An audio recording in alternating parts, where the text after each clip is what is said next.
Je m'appelle Justine Danel, je suis ingénieure à Arvalis Institut Végétal dans le pôle valorisation animale. Et en fait, on se charge d'étudier la valeur nutritionnelle des matières premières et des aliments pour l'alimentation des porcs et des volailles.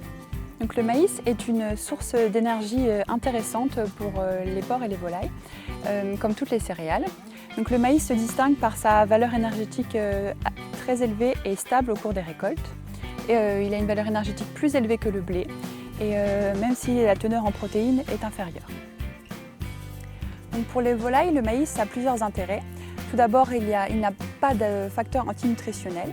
Et ensuite, il contient également des pigments jaunes colorants, les caroténoïdes, qui colorent les tissus cibles chez les volailles, tels que le jaune d'œuf ou les tissus graisseux sous-cutanés.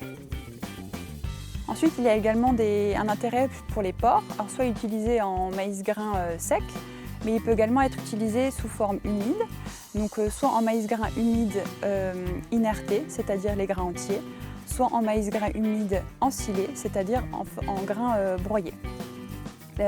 Il a été démontré que ces formes humides avaient une valeur énergétique plus élevée que le maïs grain sec. Ces formes humides peuvent également être utilisées chez les palmipèdes et également chez les bovins. Pour nourrir les porcs et les volailles, en fait, on utilise des aliments complets. Donc, dans ces aliments complets, on peut y associer des céréales, des matières premières riches en protéines et d'autres matières premières.